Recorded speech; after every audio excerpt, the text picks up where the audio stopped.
Bonjour à tous. Je suis heureux de recevoir Yann Cohen-Phénomène.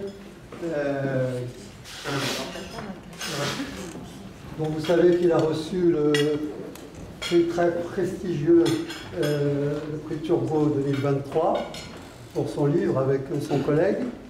Je le laisserai se présenter.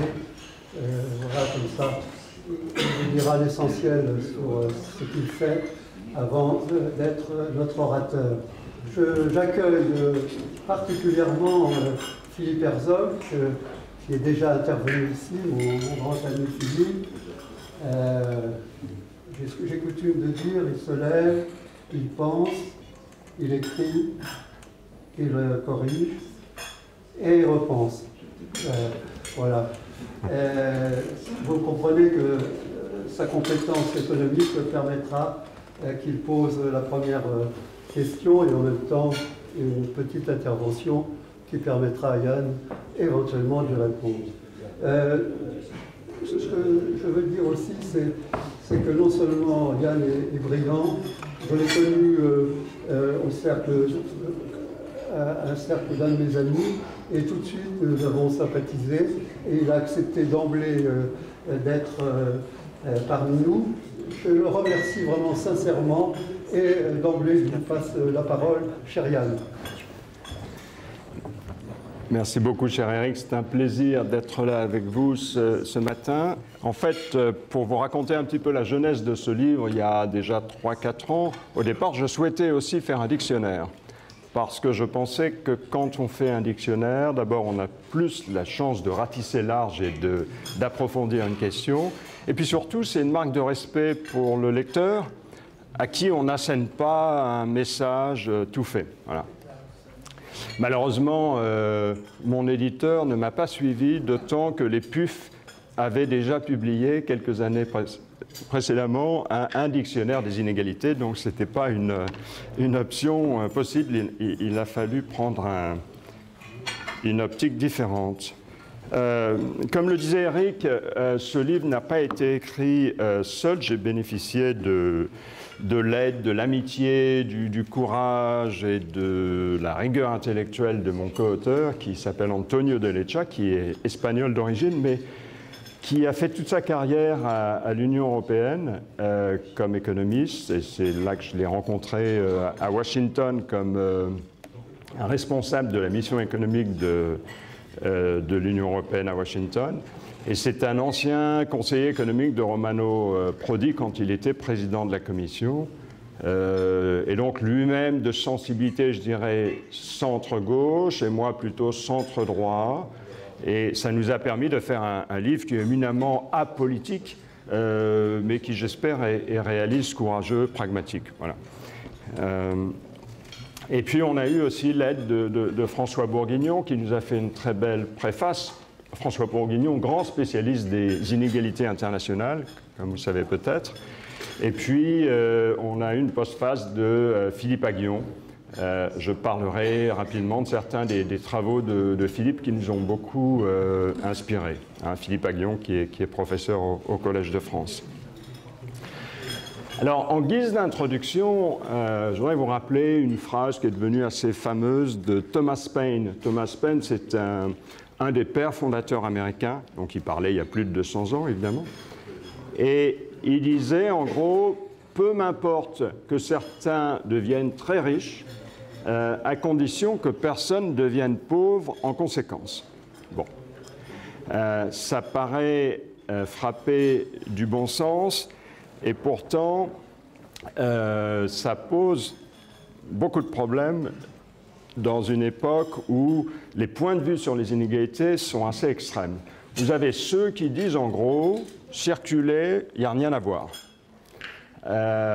Qui disent, écoutez, les prélèvements sociaux en France sont déjà très élevés, les prélèvements obligatoires sont parmi les plus élevés au monde. Et puis, du reste, on peut, si on veut se faire l'avocat du diable une minute, on peut leur donner raison sur certains points. Il faut savoir qu'en France, et on ne le dit pas assez souvent, le revenu moyen des Français après redistribution, donc c'est ce qui vous reste dans votre poche quand vous avez payé vos impôts, reçu des aides au logement et tout un tas d'aides sociales.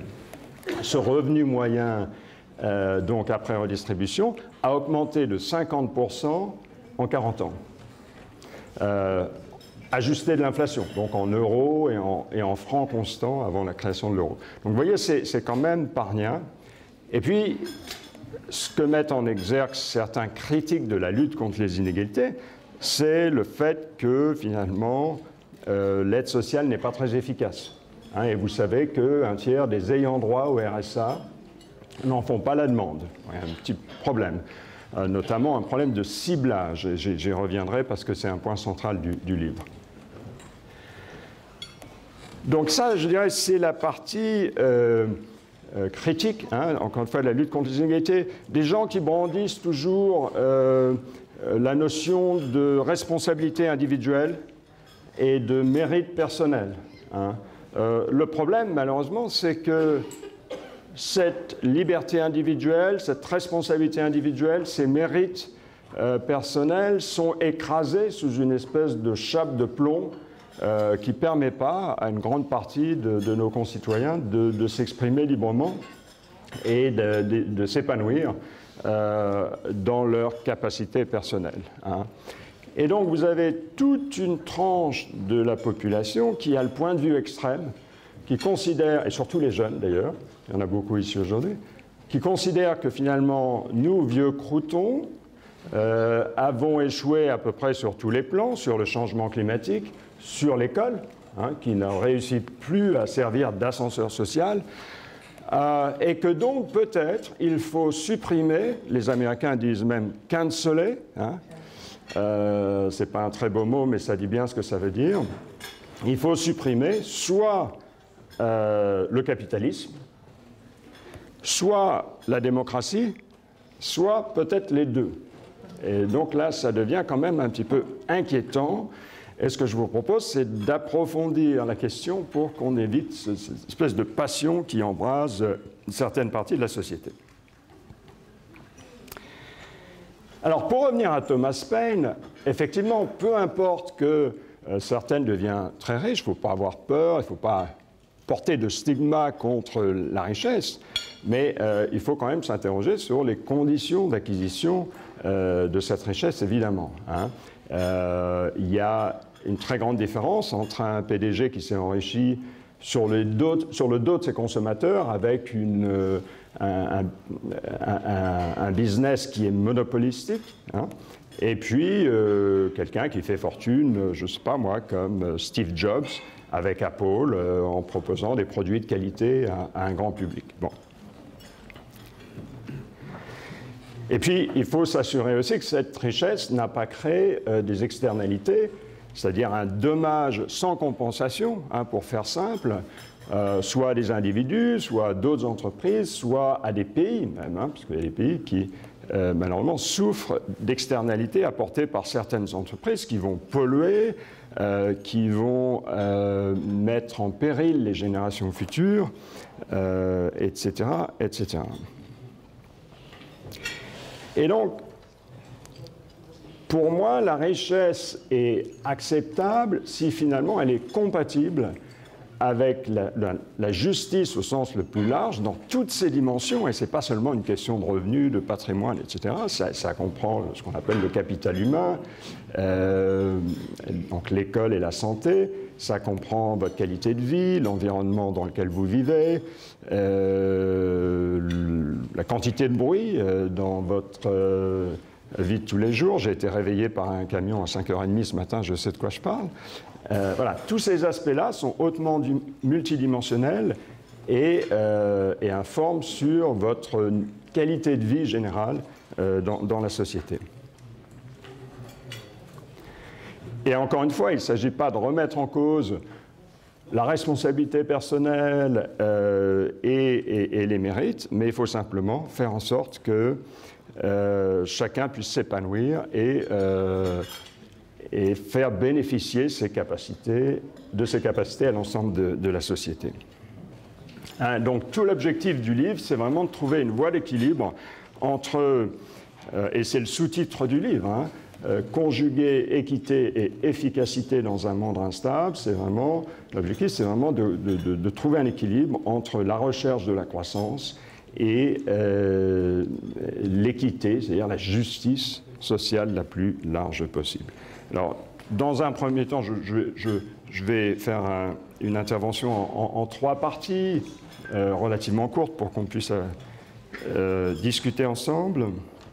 Et dans un premier temps, je veux vraiment regarder le plus précisément possible la relation justement entre l'équité et la prospérité. Ensuite, on montrera comment de nombreux obstacles qui subsistent à un monde meilleur proviennent en fait de dysfonctionnements de marché. Hein. Et puis enfin, on s'interrogera sur le rôle de l'État, des pouvoirs publics, pour identifier des instruments nouveaux d'une action qui serait plus juste et plus efficace. Voilà.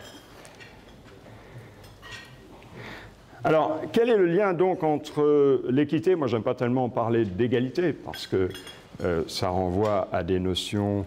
Il y a tout un premier chapitre du livre qui est plus philosophique, qui s'interroge notamment, non seulement sur la définition même des inégalités, mais du lien assez délicat entre l'égalité et la liberté.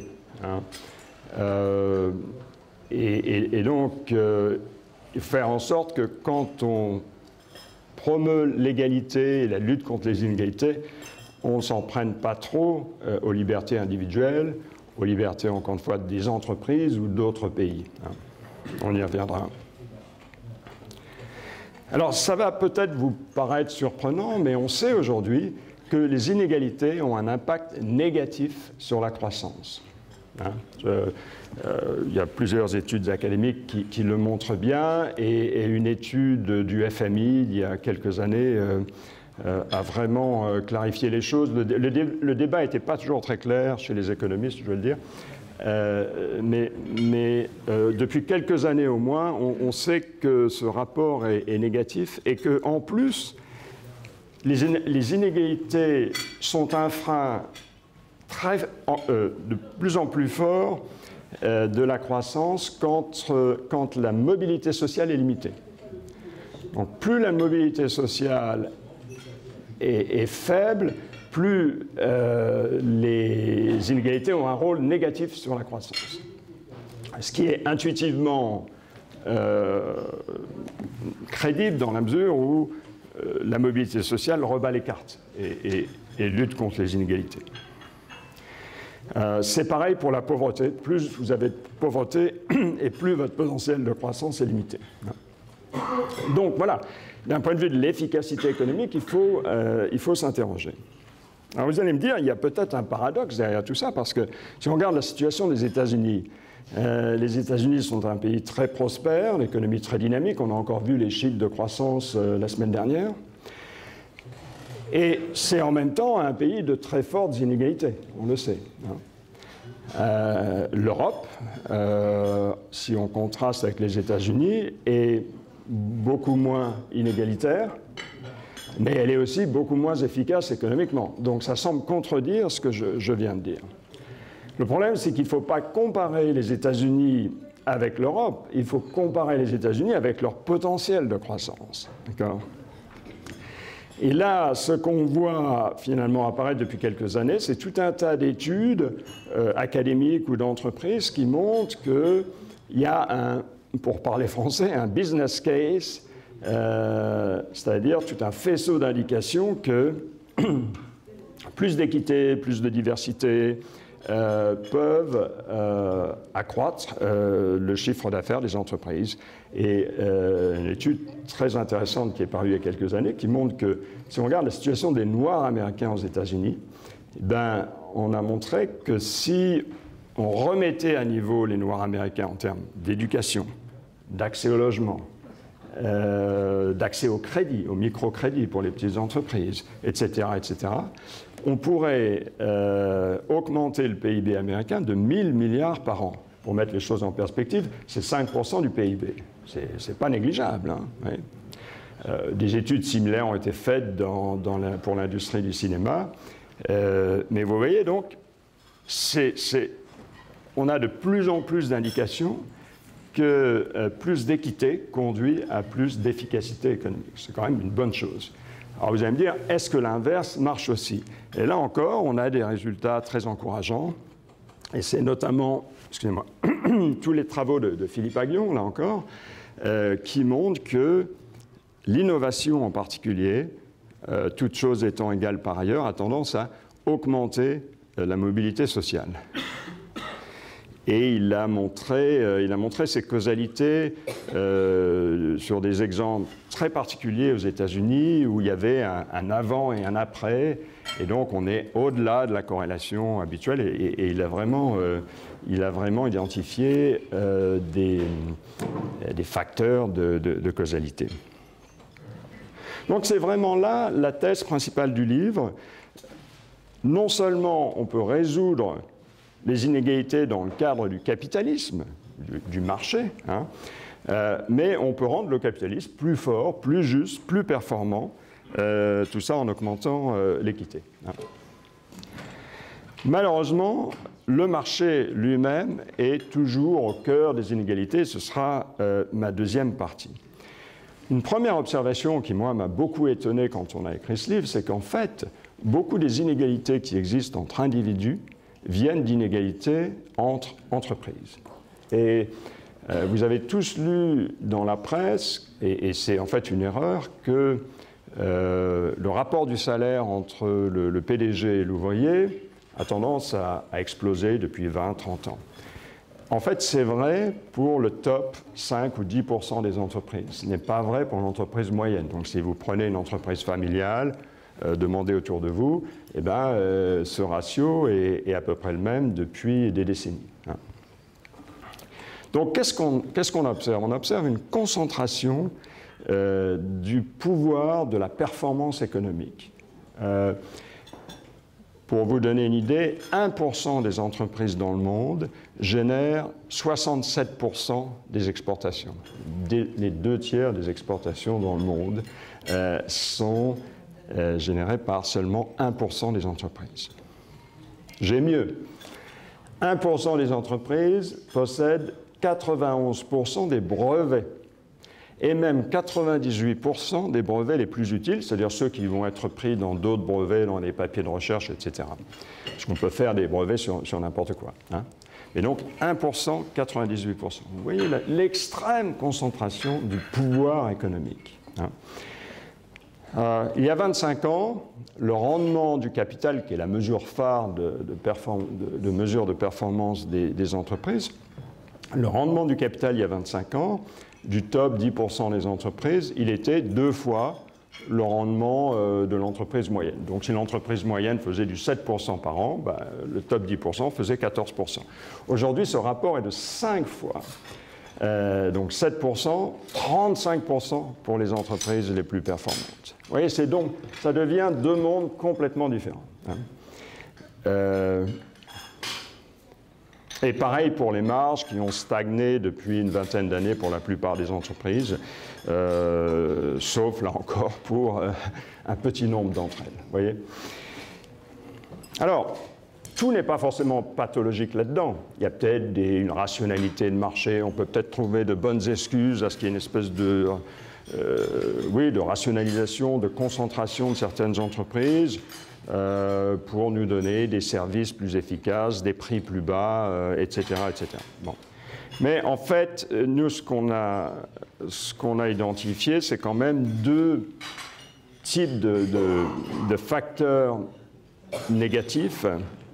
D'une part, les externalités, j'ai déjà dit un mot, sur le climat, mais pas seulement, sur la santé publique également. Hein, quand vous avez des grandes entreprises pharmaceutiques qui font une course au profit, qui ne testent pas suffisamment leurs médicaments et qui ensuite empoisonnent, il n'y a pas d'autre mot, des millions de personnes pendant des décennies, sans que les pouvoirs publics fassent suffisamment leur rôle de régulateur, c'est quand même inquiétant.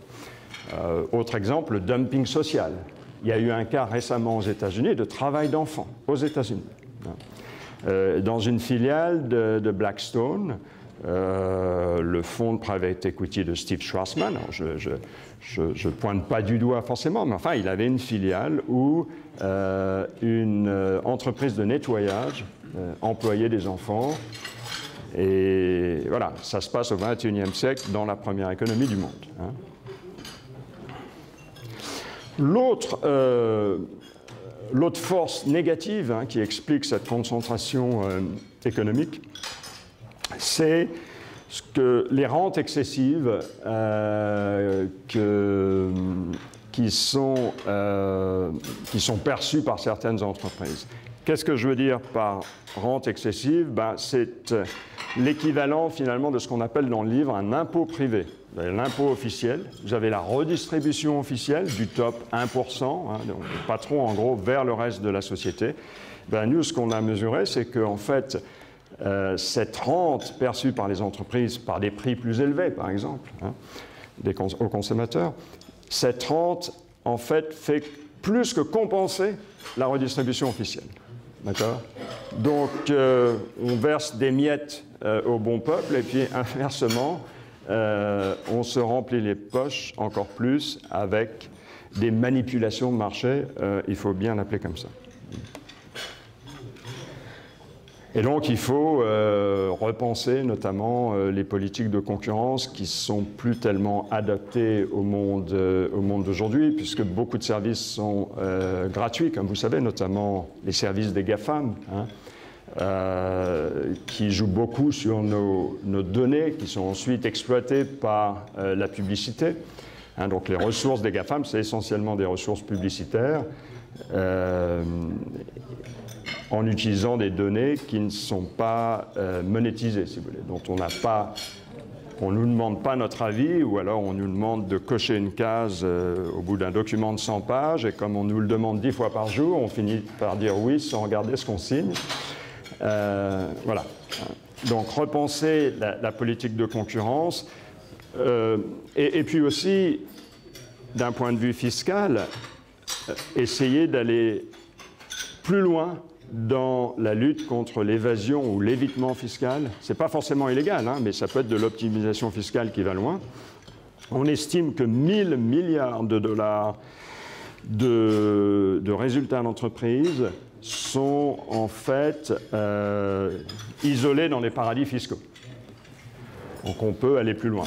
Comme vous savez, l'OCDE, les pays de l'OCDE l'année dernière se sont mis d'accord pour imposer aux entreprises une taxe minimale de 15%. C'est très bien. Maintenant, il faut aller encore plus loin et éviter toute optimisation fiscale excessive. Le rôle de l'État dans tout ça. Est-ce qu'il faut plus d'État pour faire face aux grands enjeux contemporains? Est-ce que finalement, il ne faut pas remettre en cause le capitalisme, le marché, pour faire face aux enjeux du changement climatique? Je ne fais pas l'apologie d'ailleurs du capitalisme ou du marché dans le livre, mais qu'est-ce que c'est que le marché? C'est peut-être bien de le rappeler pour les jeunes qui sont ici. Dans sa forme simplifiée, un marché, en fait, c'est un partage d'informations décentralisé. Vous n'avez pas une source suprême, le président de la République, qui va dire à tout le monde, voilà le prix de telle ou telle denrée. Vous savez qu'en France, d'ailleurs, on avait un contrôle des prix et des salaires jusqu'aux années 80. Mais gouvernement de droite comme gouvernement de gauche, d'ailleurs. Non, le marché, ça permet d'échanger l'information de la façon la plus naturelle, la plus efficace, la plus décentralisée possible. Donc, je crois que personne ne peut s'opposer à ça. Maintenant, un marché doit être régulé. C'est là que les problèmes commencent. Et donc, je dirais, si les grandes fonctions de l'État, d'ailleurs, ont été définies il y a une centaine d'années, au début du XXe siècle, par exemple chez Richard Musgrave, grand théoricien du rôle de l'État, donc un rôle, si vous voulez, bien sûr de service régalien, un rôle de régulation de l'économie,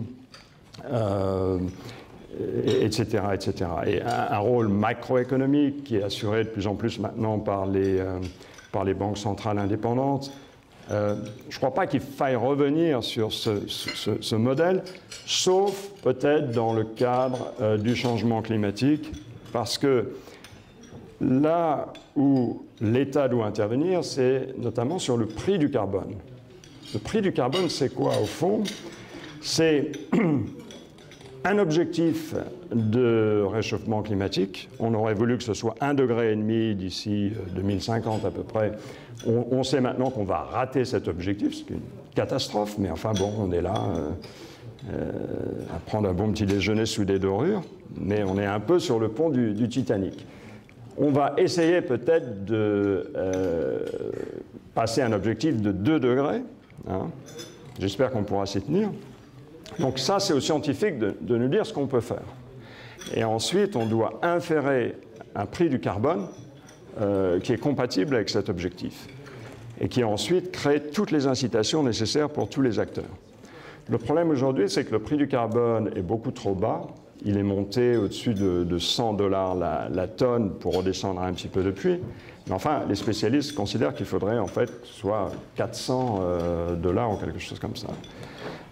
Donc on est très loin du compte. Et en plus, il n'y a que l'Europe qui joue le jeu finalement. Hein, les autres pays ne le font pas. Alors, on en est réduit finalement à ce qu'on appelle l'ESG ou ce qu'on appelle le RSE en France, c'est l'acronyme donc environnement, social et gouvernance. Je ne parlerai pas trop du social et de la gouvernance, d'autant plus que c'est souvent utilisé comme un prétexte ou une espèce de prétexte médiatique pour les entreprises pour se donner bonne conscience sur d'autres sujets. Bon, je ferme la parenthèse là-dessus, mais donc le E, c'est le plus important pour moi, donc l'environnement. On laisse finalement les entreprises à elles-mêmes, sans incitation claire, sans règles claires, et ça crée des tensions. Regardez l'exemple de Total ou de Exxon aux États-Unis, à qui certaines organisations, comme le GIEC, donc l'agence de l'ONU qui s'occupe de l'environnement, on vient leur reprocher de continuer à financer des programmes carbonés. Il y a un rapport il y a quelques semaines. Les banques sont tiraillées parce que, d'une part, elles doivent faire du financement de projets pétroliers ou de projets de gaz. Elles continuent à le faire. Hein. Les banques françaises sont toujours dans le palmarès, d'ailleurs, mondial. Et à côté de ça, elles doivent gérer les fonds de leurs clients. Et là, on promeut l'ESG, donc on exclut des investissements les projets carbonés. Donc c'est un petit peu schizophrénique. Mais on en est là parce qu'encore une fois, il n'y a pas d'incitation claire. Et donc c'est complètement sous-optimal de compter sur des initiatives individuelles d'entreprises pour régler le problème climatique, d'autant qu'il y a des enjeux plus importants comme l'allocation globale des ressources, le fait que si vous avez 1 euro à investir aujourd'hui, vaut mieux aller l'investir en Inde qu'au Danemark, c'est clair. Hein. Et pourtant, on continue, pays par pays, à faire ce qu'il faut faire pour le changement climatique, mais on est sur la même planète. Hein. Alors, au-delà du changement climatique, revenons un petit peu sur le rôle de l'État dans ses activités plus traditionnelles, disons. Au minimum, il faut privilégier l'efficacité des politiques publiques. Et j'en reviens à l'idée dont j'avais parlé en introduction du ciblage des politiques publiques. Qu'est-ce qu'on a fait pendant le Covid? Alors bien sûr, il fallait répondre dans l'urgence, mais enfin, on a ouvert les mannes au maximum pour les individus, pour les entreprises. Aux États-Unis, les indemnités étaient telles que si vous étiez au chômage, vous finissez par gagner plus en restant à la maison que le top 10% des Français, avec un salaire normal en France. Et une espèce d'aberration qu'on a vue pendant le Covid, et tout ça, c'est de l'argent public qu'il faudra bien rembourser un jour. Ce ciblage, et un autre exemple, c'est aussi vous vous rappelez, au moment de la guerre avec l'Ukraine, le gouvernement a fait un chèque de 100 € pour beaucoup de ménages pour compenser la hausse du prix des carburants. Là encore, beaucoup n'avaient pas forcément besoin d'une aide, et s'ils en avaient besoin, ce n'est pas avec 100 € par an, je crois, qu'on pouvait aller bien loin. Alors qu'il y avait des individus qui vraiment avaient besoin d'une aide. Prenez l'exemple d'une infirmière, qui est dans un territoire isolé, qui a vraiment besoin de sa voiture pour aller démarcher ses clients, qui n'a même pas l'option d'une voiture électrique, parce qu'il n'y a pas de borne électrique au fin fond de sa province. Bon. Voilà, c'est des personnes comme ça qu'il faut aider. Ce n'est pas quelqu'un qui utilise sa voiture pour partir en week-end. Mais actuellement, on ne sait pas le faire. Moi, je suis impliqué avec Paris School of Economics, je suis sur leur conseil d'administration et je m'occupe de quelques projets de recherche, notamment sur ces questions de ciblage, et ça demande un travail massif d'utilisation des bases de données de l'État qui, malheureusement, sont très peu connectées les unes avec les autres. Donc, il y a ce qu'on appelle la citadelle de Bercy qui s'occupe des données fiscales, il y a le ministère de la Santé et des Affaires sociales qui a les données de la protection sociale, l'éducation, c'est encore autre chose, etc., etc. Et ce qu'on pousse en particulier dans le livre, c'est vraiment d'avoir des indices quasi individuels sur notre qualité de vie à tous. Et dans toutes ces dimensions, comme je le disais au début, est-ce qu'on est dans un secteur qui est particulièrement pollué? Est-ce qu'on est dans un secteur où l'école est encore pire qu'ailleurs? Parce qu'en moyenne, elle est devenue très mauvaise en France. Vous savez que, j'ouvre une parenthèse, 40% des élèves arrivent en 6e sans bonne maîtrise des techniques de base de lecture, écriture et calcul. On a l'impression de le redécouvrir quand on lit la presse aujourd'hui, mais c'est un constat qui existe depuis au moins 30 ans. Bon, donc ça, c'est des chiffres moyens au niveau du territoire national. Il y a pire dans certains domaines, et donc il faut pouvoir le savoir finement. Joseph Stiglitz, le prix Nobel américain, à la demande du président Sarkozy à l'époque, donc il y a plus d'une quinzaine d'années, avait justement fait des indices de qualité de vie, mais qui restaient quand même, qui n'étaient pas individuels, qui étaient limités à quelques grandes catégories. Ils sont toujours d'ailleurs produits par l'OCDE. Si vous allez sur leur site, vous pouvez les voir. C'est très intéressant. Je pense qu'à l'heure du big data, on peut aller plus loin et vraiment de manière confidentielle. Il ne s'agit pas de faire comme dans certains pays nordiques et d'afficher le salaire, la fiche de paye, les aides sociales de tout le monde. Ce serait une révolution culturelle. Mais au moins, pour informer les politiques publiques et permettre à l'État de faire un boulot à la fois plus efficace et moins cher. Voilà. Et bien sûr, le corollaire du ciblage, c'est l'efficacité. Et donc, il faut prioriser l'action publique vers des projets à haut rendement. Et là encore, ce qui est à haut rendement, c'est en général les projets qui sont initiés au début de la vie, notamment l'éducation, et notamment l'éducation des très très petits avant même la maternelle.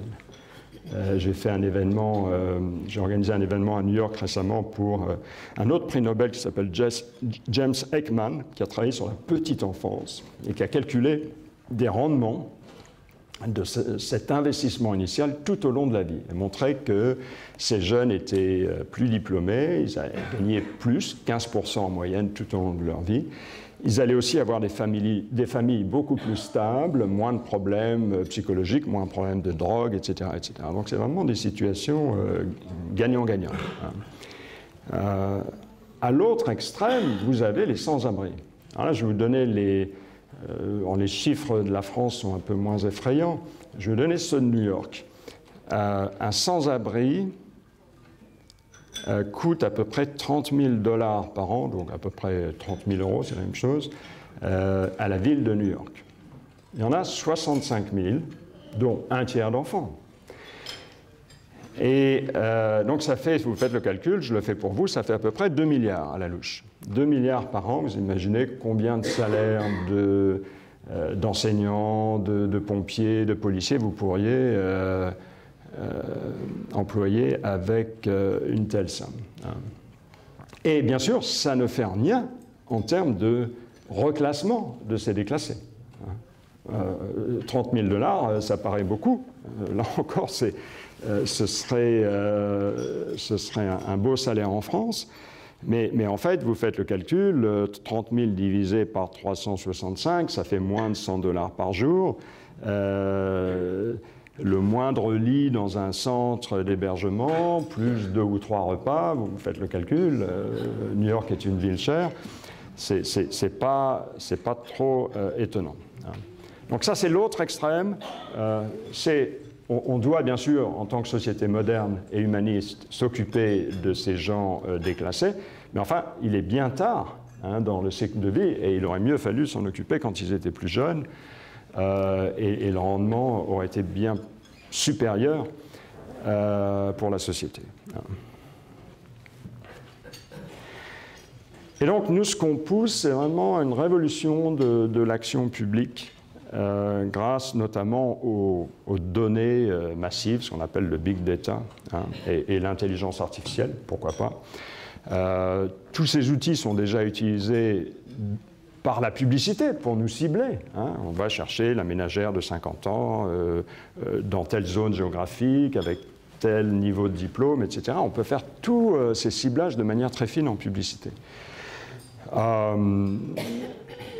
Certains gouvernements, d'ailleurs, font la même chose pour surveiller leurs citoyens. C'est le cas de la Chine, mais de manière extrêmement fine, là aussi, où on peut savoir, détecter par caméra que vous passez à tel endroit et que, voilà, et après, vous avez une espèce de permis à points et en fonction des infractions, on vous pénalise. Donc ça va très loin. Évidemment, on ne veut pas d'un système totalitaire de la sorte, mais imaginez le potentiel d'action positive avec ce genre d'outils modernes à notre disposition. Je pense d'ailleurs que le problème de l'immigration pourrait se régler en grande partie si on faisait preuve d'un peu plus de créativité bien en amont. Et plutôt que d'accueillir des gens pendant 6 mois, 9 mois, les laisser poireauter de façon assez inhumaine avant de leur dire s'ils doivent retourner dans leur pays ou être acceptés chez nous, il y a peut-être des choses à faire en amont, un petit peu comme on a fait pendant Covid. Je ne sais pas si vous vous rappelez, quand vous vouliez voyager dans le monde pendant Covid, il fallait remplir une application sur votre portable en direction du pays que vous alliez visiter. Donc je pense qu'il faudra des outils plus modernes un peu partout.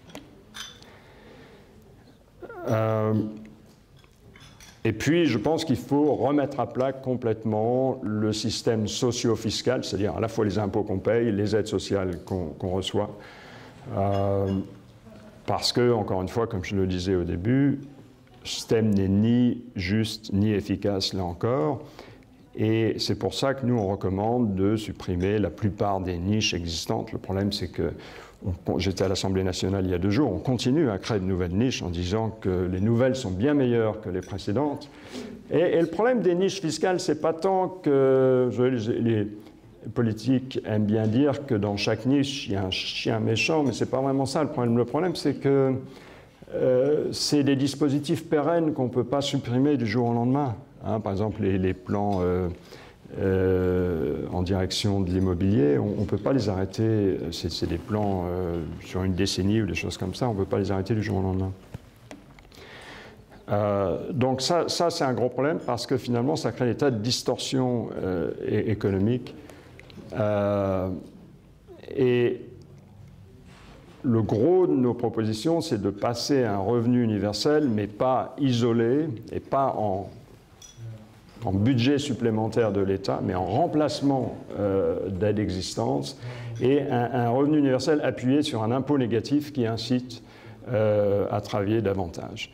Et là encore, on l'a simulé, les résultats sont dans le livre, avec l'Institut des politiques publiques, qui est souvent utilisé par le gouvernement lui-même parce qu'ils ne savent pas faire les calculs à Bercy. On a donc publié ces résultats, et en fait, on montre qu'avec le même budget pour l'État, on peut à la fois avoir un revenu universel, de meilleures incitations au travail, et plus de redistribution pour 70% des Français. C'est pas mal. Ça règle notamment d'ailleurs le problème des gilets jaunes, qui étaient en gros les déciles 3 à 6, 7 si on veut, à la louche. Voilà. Donc le pari ici, vraiment, et c'est un peu ma conclusion, c'est qu'on peut renforcer la confiance dans le processus démocratique en améliorant l'efficacité et la productivité de l'action publique. Je voudrais finir quand même sur une évolution qui me paraît très très délicate et grave, c'est le fait que cette fracture démocratique, elle est nouvelle non seulement parce qu'il y a des partis extrémistes, non seulement parce que Trump est élu, non seulement parce qu'il y a eu Brexit, etc. Pour moi, c'est plus des effets que des causes. La cause profonde pour moi, c'est l'espèce de divergence qu'il y a entre l'intérêt général et l'intérêt individuel. Et ce que je veux dire par là, c'est que l'intérêt individuel, surtout devant la succession de crises auxquelles on doit faire face depuis une vingtaine d'années, il est quand même très court-termiste. Est-ce que je vais pouvoir aller jusqu'à la fin du mois? Est-ce que je vais pouvoir survivre à une nouvelle crise? Aux États-Unis, beaucoup de gens n'ont pas 400 $ en poche pour faire face à une nouvelle crise. Vous voyez? Donc tout ça, c'est très court terme, ça crée beaucoup de stress et donc de repli vers les partis extrêmes qui, évidemment, vous promettent tout et n'importe quoi, aussi bien à gauche qu'à droite.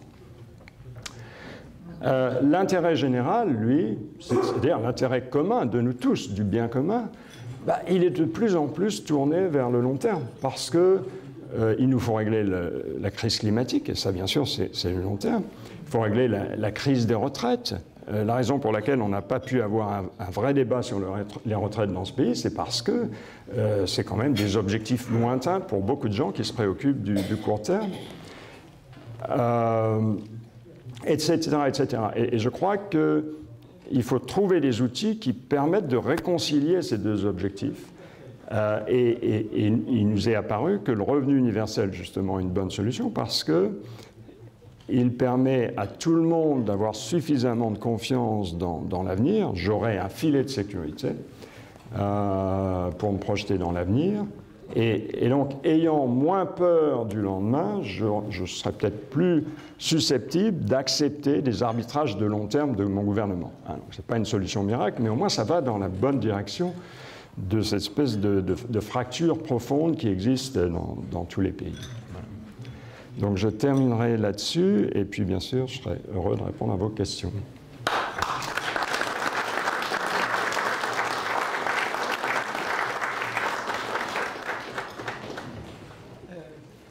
Nous avons affaire à un grand chercheur qui allie, vous l'avez vu, l'esprit synthétique et la simplicité. Peut-être vous dire que depuis la Covid, s'est accentué des choses qui sans doute datent plutôt des années 80 et donc du néolibéralisme, de la financiarisation. Moi je suis resté assez pompidolien, industrialisation, rôle de l'État et part du citoyen, et puis l'industrialisation. Voilà. Cher Philippe, tu préfères le pupitre? Oui, voilà. Donc tout le monde connaît Philippe. D'abord, je voudrais dire merci à Yann qui nous a fait un exposé très intéressant, bien construit, et dire que je suis largement en accord avec vous. Nous sommes tous à la recherche de l'économie du bien commun, pour parler comme Jean Tirole, que vous connaissez bien. Et c'est une réflexion de raison que vous avez portée, à laquelle je souscris largement, avec quelques compléments plutôt que des contradictions, je pense.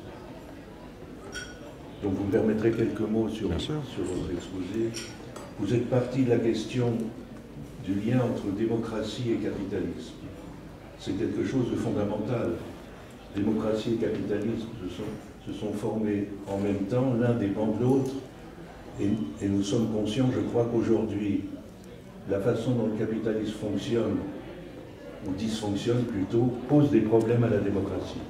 Ce n'est pas la première fois, mais comme vous l'avez montré, la transformation du capitalisme est possible. C'est un système qui n'est pas fermé, qui n'est pas, par comparaison par exemple avec le système économique soviétique, c'est un système ouvert.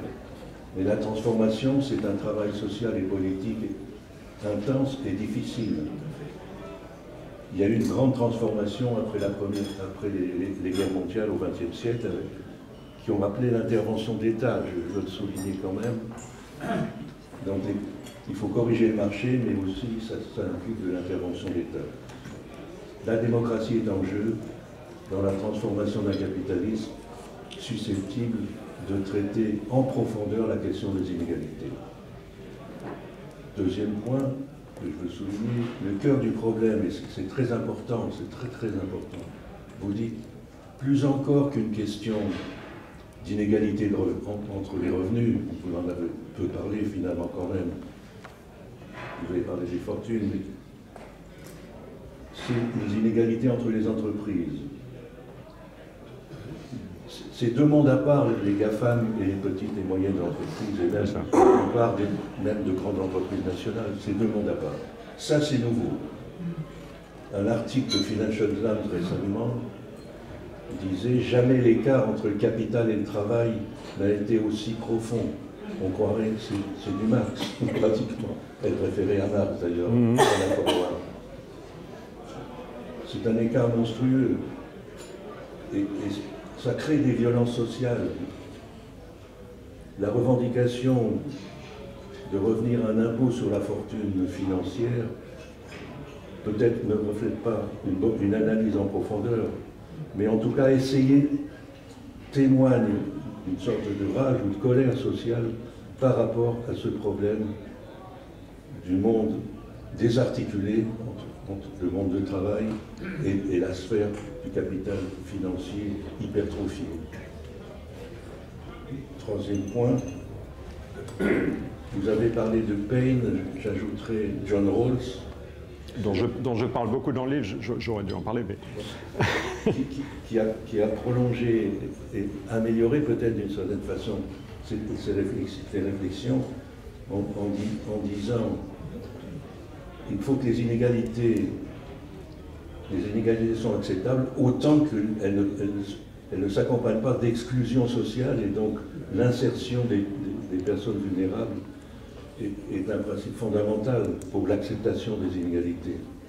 Mais John Rawls précise, c'est que le problème de l'accès aux biens premiers, comme il dit, est pour tous, accessible à tous, est une question fondamentale.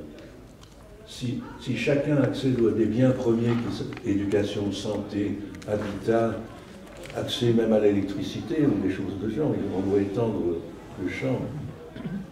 Ces questions-là, tous les jours on en parle. Et il y a d'énormes problèmes d'accès aux biens premiers, moi je préfère appeler biens publics, et d'intérêt public, d'intérêt général, comme on dit à la fin. Ça ne marche pas. Et puis on manque d'une finance patiente. Par exemple, l'utilisation de notre épargne est devenue un problème fondamental, me semble-t-il, même dans la conjoncture. Donc comment diriger ces masses disponibles?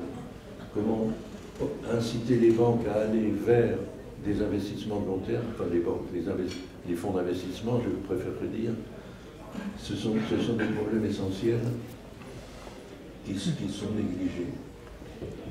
Vous n'avez pas parlé de l'Europe. Concrètement, le couple État-Europe doit fonctionner ensemble, sinon ni la politique de concurrence ni l'investissement ne seront traités de bonne façon.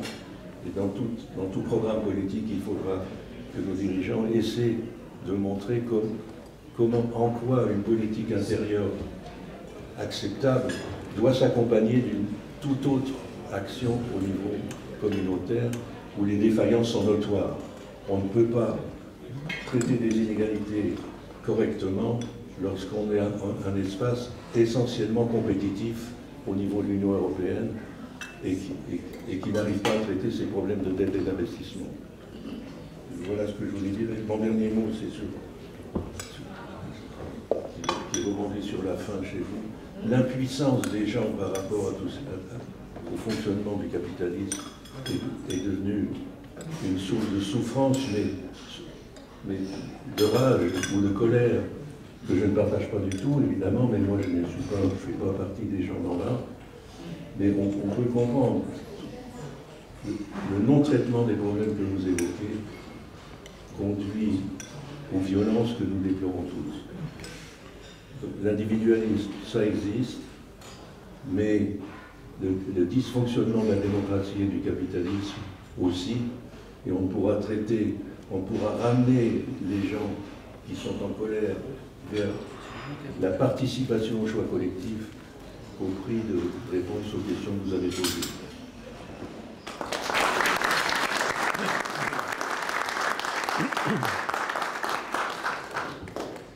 Merci beaucoup, cher Philippe.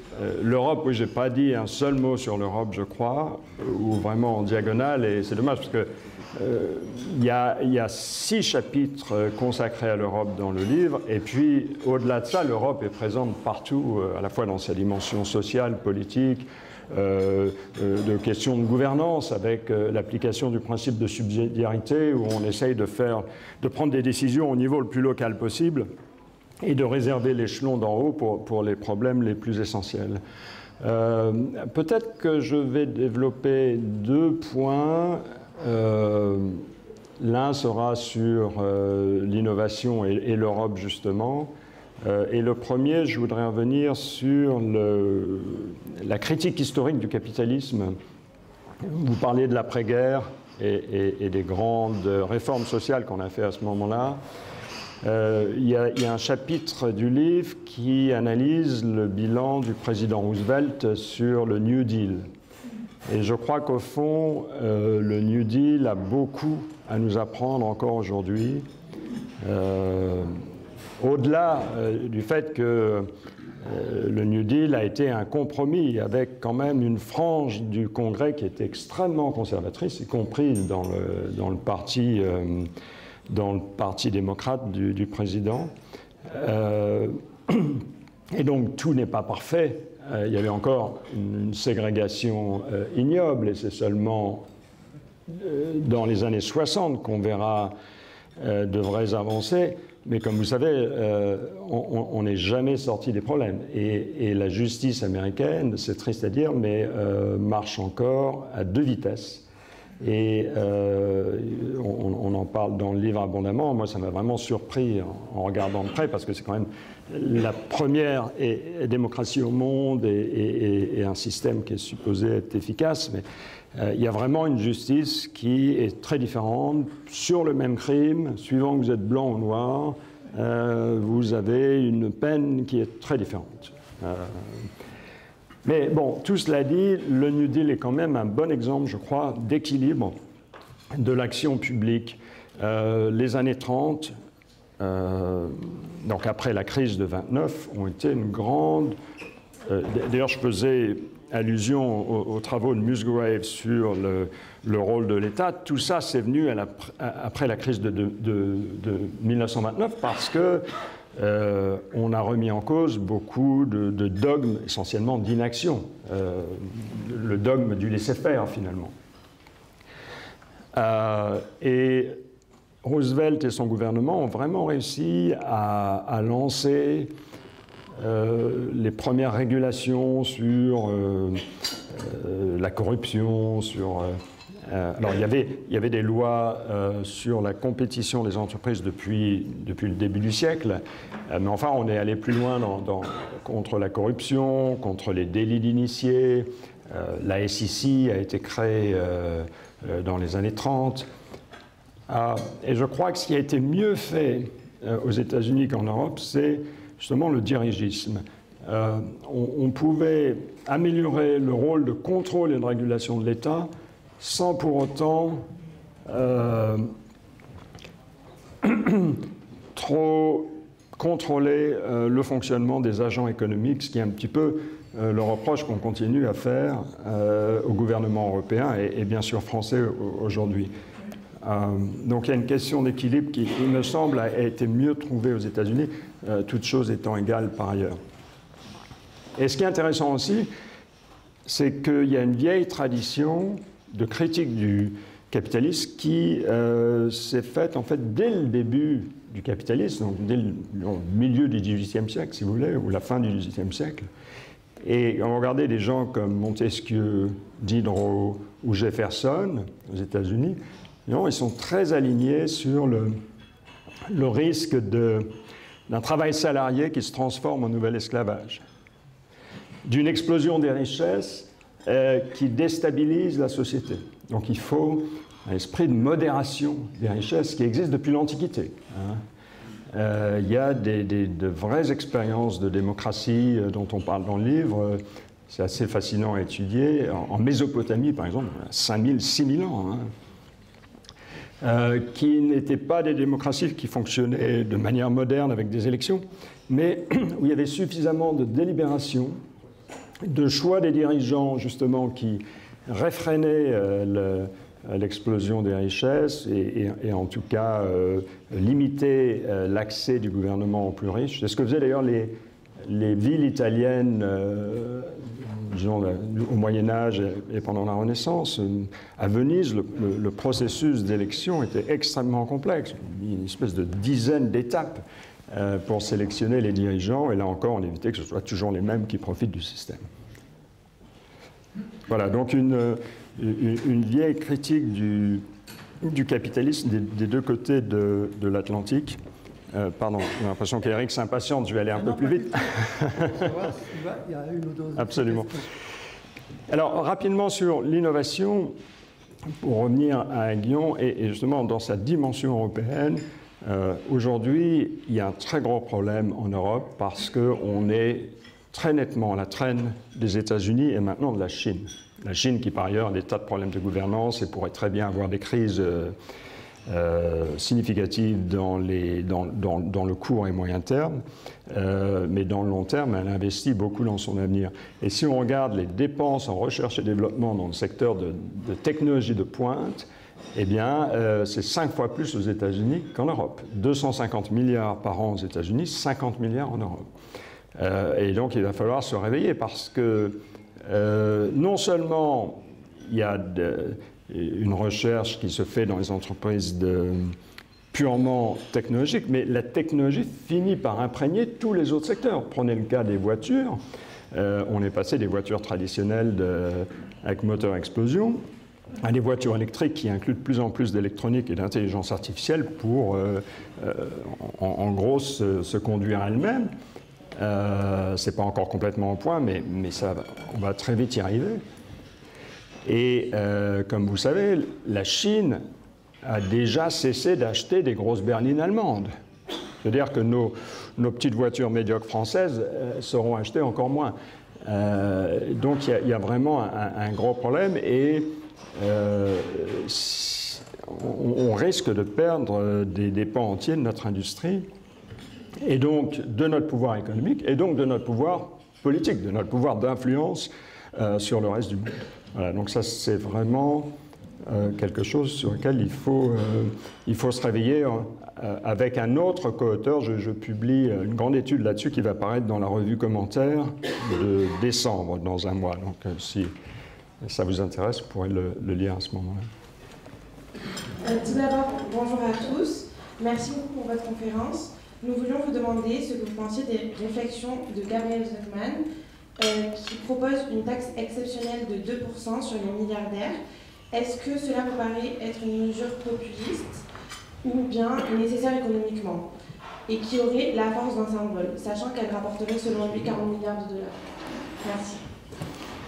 Une question, sans doute la plus jeune. Bonjour. Bonjour. Moi j'avais une question. Vous avez parlé du revenu universel, mais comment financer sur le revenu universel? Est-ce que les gens sont prêts à financer justement ce revenu? Eric, si je peux me permettre, si je peux déjà répondre à ces deux questions, sinon ça risque de devenir un petit peu compliqué. Et en fait, elles sont assez liées.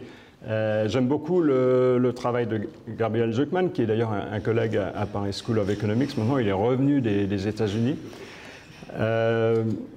Alors, cette proposition, le chiffre de 1 milliard de 1000 milliards de dollars d'évasion fiscale dont je parlais, ou d'évitement fiscal, disons, dont je parlais tout à l'heure, en fait, c'est des chiffres d'un rapport qu'il a publié récemment avec Joseph Stiglitz. Donc je suis leurs travaux de très près, j'aime beaucoup ce qu'ils font. Cette proposition, en fait, de taxer les milliardaires, elle est plutôt en ligne avec des propositions de Thomas Piketty d'impôt sur la fortune qui alimente ensuite un capital universel et non plus un revenu universel. Et dans l'esprit de Piketty ou de Zuckman, l'intérêt d'un capital universel, c'est non seulement d'offrir à tout jeune qui commence dans la vie une espèce de capital humain important, d'autonomie, etc., mais en plus, ça kill two birds parce que on va en même temps taxer les riches. Donc, à la fois on aide les jeunes et en plus on réduit les inégalités, donc c'est un peu gagnant-gagnant. Le problème avec ça, c'est que ça coûte très cher, ça coûte beaucoup de points de PIB, et en fait, c'est une réallocation d'argent qui est dans des projets à rentabilité normale des marchés vers des projets à l'efficacité plus que douteuse, parce qu'un jeune ne saura pas forcément utiliser cet investissement. Alors je ne veux pas dire que les jeunes ne peuvent pas être entrepreneurs, au contraire, il y a beaucoup de jeunes. On n'a jamais vu autant de start-up en France aujourd'hui, donc c'est formidable. Et l'âge des entrepreneurs est de plus en plus jeune, donc c'est très bien. Mais en général, ces jeunes, quand ils ont de bons projets, ils sont aidés par la BPI, par leur banque, etc. Alors c'est un peu plus difficile aujourd'hui parce qu'on est dans le creux du cycle économique, les taux sont plus élevés, etc. Mais en général, si vous avez un bon projet, il va être soutenu. Donner une manne à tout le monde sans aide à l'investissement, ça pose des tas de problèmes. Et pourquoi pénaliser les riches? Comme je le disais plus tôt dans ma discussion, il faut pénaliser l'argent mal acquis. Quand je parlais de rente excessive, c'est à ça qu'il faut s'attaquer. Quand je parlais des externalités, si vous polluez, là, vous devez rembourser. Donc il y a la richesse bien acquise, si vous voulez, pour employer un langage plus religieux, et la richesse bien acquise, et celle-là, on n'a pas de raison de la taxer au-delà du système progressif normal. Alors pour répondre à l'autre question sur le revenu universel, encore une fois, nous, on ne recommande pas d'augmenter les impôts. En tout cas, dans un premier temps, il faut le faire à budget constant pour l'État. Donc, et ça ne se fait pas par miracle, ça se fait en supprimant d'autres aides existantes. En fait, on supprime toutes les aides existantes, sauf les aides spécifiques comme le handicap, évidemment, qui n'est pas lié à un niveau de revenu. Donc ces aides-là doivent être gardées, bien sûr, mais tout le reste est remis à plat. Avant-dernière question. Oui, merci pour votre intervention. Vous avez prononcé le nom de Piketty et justement j'avais une question sur lui et sur une thématique que vous n'avez pas abordée, je crois, c'est la thématique de l'héritage. Dans son best-seller mondial, donc Le Capital au XXe siècle, Thomas Piketty insiste sur le rôle central de l'héritage dans la propagation et le maintien des inégalités. Voilà, donc je voulais savoir quel était votre avis là-dessus. Alors, encore une fois, c'est un livre de 500 pages, donc je ne l'ai pas parlé tout ce matin, je vous encourage à lire le livre. Donc, il y a un chapitre sur l'héritage qui commence par un constat d'hypocrisie généralisée sur l'héritage. Aux États-Unis, je vais commencer par là, 99,97% des gens, je répète, presque 100%, des gens ne payent aucun impôt sur les successions. Bon. Alors que c'était beaucoup plus dans les décennies précédentes. Donc ça, c'est choquant. En France, c'est mieux. Il y a, je ne sais pas si vous avez entendu parler du rapport Tirole-Blanchard, qui est paru l'année dernière, qui fait des recommandations très concrètes sur l'héritage, qui dit qu'un milliardaire qui laisse son argent à une ou deux personnes devrait être taxé, en tout cas les héritiers devraient être taxés au maximum. Par contre, si vous éparpillez cet héritage entre des milliers de personnes, eh ben, on doit reconnaître que c'est plus utile, plus efficace pour la société, et dans ce cas-là, on taxe moins. On peut faire des mécanismes aussi de taxes réduites si l'héritage est... Enfin, si le patrimoine est laissé de manière progressive tout au long de la vie, par exemple. Hein. Donc il y a des manières de... mais c'est un vrai problème de reproduction des élites. Moi, à titre personnel, je préférais un système qui rabat les cartes et où on hérite de quasiment rien. Hein, mais c'est une préférence personnelle. C'est d'ailleurs la préférence de gens, de certains milliardaires américains comme Warren Buffett, qui ne va laisser à ses enfants que 200 ou 300 millions de dollars, je crois, sur une fortune de 50 ou 100 milliards. J'ai perdu le chiffre exact. Mais c'est un sujet qui est politiquement explosif et c'est bien dommage. D'autant plus qu'il y a, pour revenir sur le thème de l'hypocrisie, il y a cette espèce de romantisme industriel qui voudrait que, voilà, si on a une bonne petite entreprise familiale, il faut pouvoir la léguer dans de bonnes conditions, etc. Or, le taux de renouvellement des entreprises aujourd'hui, comme des produits d'ailleurs, est tellement rapide que l'idée qu'on va garder le même modèle sur des générations, une idée oui, romantique, et donc ça sert plus de prétexte qu'autre chose. Voilà. Dernière question qui vous servira de conclusion. D'accord. Voilà. Face aux rentes excessives perçues par certaines entreprises, vous avez évoqué la nécessité de repenser les règles de concurrence. De quelle manière et sur quelle base ? Effectivement, ce n'est pas une question très simple. Mon ami Thomas Philippon, d'ailleurs, qui était en concurrence au prix Turgot, et qui a quand même eu une deuxième prix, a beaucoup parlé de ces problèmes en contrastant l'Europe et les États-Unis, et en reconnaissant que dans beaucoup de secteurs de l'économie, l'Europe, finalement, avait de meilleures règles de concurrence. Je vais prendre un seul exemple, c'est l'exemple du médicament générique aux États-Unis. Vous savez que les États-Unis ont le système de santé le plus cher au monde, c'est-à-dire 17-18% du PIB, alors que dans la moyenne de l'OCDE, enfin les pays riches, c'est à peu près 2 fois moins. Hein. Et il y a 40 ans, déjà, le gouvernement américain s'était inquiété de la tendance et a voulu encourager le médicament générique. Et aujourd'hui, vous savez ce que c'est qu'un médicament générique qui est normalement aussi efficace qu'un médicament, comment on les appelle, de marque, si vous voulez. Et aujourd'hui, ça semble avoir réussi parce que 90% des médicaments vendus aux États-Unis sont génériques. Malheureusement, les entreprises pharmaceutiques ont été assez habiles pour maximiser le prix des 10% restants, qui lui a explosé de façon exponentielle, et ça a suffi pour alimenter le système dans lequel on est. Je donne cet exemple parce qu'il faut être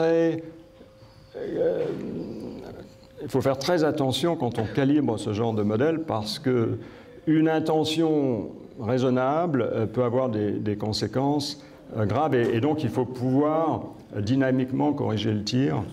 Ouais. La durée des brevets aussi pourrait être mise en cause, parce qu'on abuse de ces brevets. Vous savez qu'aujourd'hui, c'est de l'ordre de 20 ans. Et ce que font les entreprises avec l'aide d'avocats, je n'ai rien contre les avocats, on fait une petite modification cosmétique du brevet, on prétend que c'est un nouveau brevet, et on repart pour 20 ans. Voilà. Et c'est ce genre d'abus qu'il faut corriger. Voilà, merci. Bon, est-ce que vous voulez ajouter ? Non. Mais, bon. Donc je vous recommande, pour ceux qui sont quand même de bons lecteurs, le dernier livre, donc, qui a fait l'objet de la conférence. Sans doute, le gouvernement des citoyens peut aussi intéresser nos jeunes. Et rassurez-vous, le livre, enfin les deux livres ne sont pas très techniques finalement. J'espère oui, qu'il n'y a pas vous l'avez montré dans votre conférence. Il n'y a pas de jargon inutile. Voilà. Bon. Donc, vous remercier. Un petit cadeau.